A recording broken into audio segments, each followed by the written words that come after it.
Supreme કોર્ટે આપ્યો। Supreme કોર્ટે પણ કીધું કે ન લોકસભા ન વિધાનસભા, सबसे ऊंची ग्राम सभा। ત્યારે આપણા મુખ્ય વાત કરી કે ગ્રામ સભાનો પાવર છે। અનુસૂચિ 5 વિસ્તારમાં ગ્રામ સભાની પરવાનગી લેવી પડે। આ વિસ્તાર 1996 અંતર્ગત આવે છે। તમારે આ કાર્યક્રમ કરવા માટે, તમારે આ પ્રકારનું પ્લાન્ટેશન કરવા માટે ગ્રામ સભાને કેમ જાણ કરવામાં નથી આવી? ગામ લોકોને કેમ નોટિસો આપવામાં નથી આવી? ગામ સભાની મંજૂરી કેમ લેવામાં નથી આવી? એવા સવાલો કરતા વનકર્મીઓએ, પોલીસ અધિકારીઓએ ઉશ્કેરાઈ જઈને આપણા 10 થી 15 આગેવાનોને પકડીને બળજબરીપૂર્વક અહીંથી પોલીસ સ્ટેશને લઈ જવા માટેના પ્રયાસો કર્યા।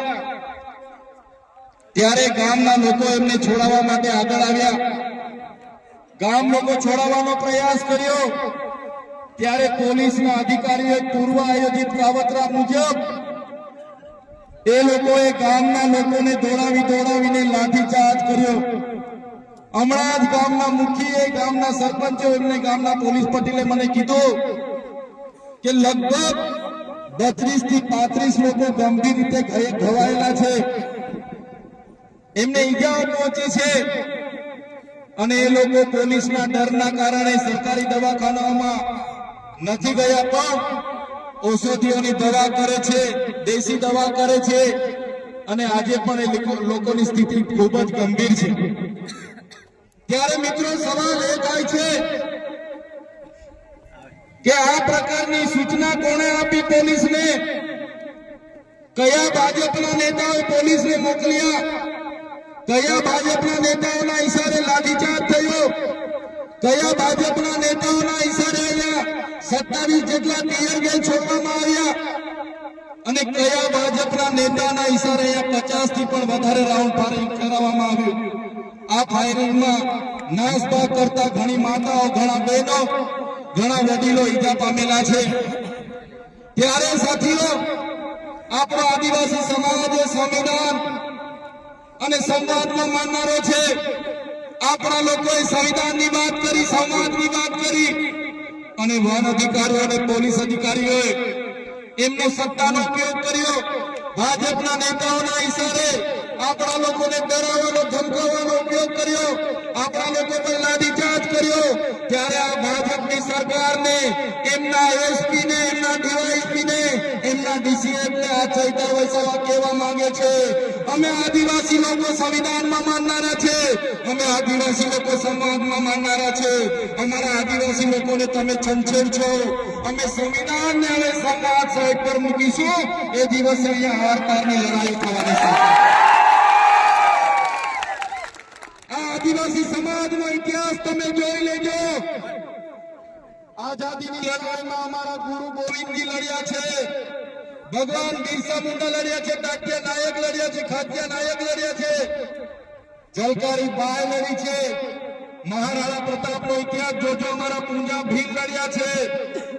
ત્યારે આ સરકારોને અમે કહેવા માંગીએ છીએ, દેશની આઝાદીમાં પણ રૂપસિંહ નાયક જેવા લોકોએ અમારા સ્વતંત્ર રાજ્યની સ્થાપના કરી હતી। દેશના વિકાસમાં પણ અમારા આદિવાસી સમાજે પરસેવો આપ્યો છે, લોહી આપ્યું છે। દેશના વિકાસમાં જ્યાં ડેમોની જરૂર પડી, અમારા લોકો વિસ્થાપિત થયા છે। કોરિડોરની જરૂર પડી, અમારા લોકો વિસ્થાપિત થયા છે। નવા નેશનલ હાઈવે બનાવવા અમારા લોકો વિસ્થાપિત થયા છે। એરપોર્ટ બનાવવા માટે અમારા લોકોએ જમીનો આપી છે। જળ, જંગલ અને જમીનો પર રહેનારો અમારો મૂળ માલિક આજે પોતાના સમાજ સાથે, આજે ગામથી, પોતાની સંસ્કૃતિથી, પોતાની પ્રકૃતિથી છીનબીન થઈ ગયો છે। આટલું બધું કર્યા પછી પણ અમારા લોકોને તમે રંજાડવાની વાત કરશો? તે દિવસે અમે તીરકાંઠા નથી ચલાવ્યા, 13 તારીખે અમે ભાલાપાલિયા નથી ચલાવ્યા, પણ અમારી માતા બહેનોને હેરાન કરવામાં આવશે। આવનારા દિવસોમાં તીરકાંઠા પણ ચાલશે ને ભાલા। અમે વિકાસના સાથે અમારે કોઈ નિસ્બત નથી, વિકાસનો અમારે કોઈ વિરોધ નથી, પણ આદિવાસીઓના ભોગે વિકાસની તમે વાત કરો છો, એને અમે સંમત નથી।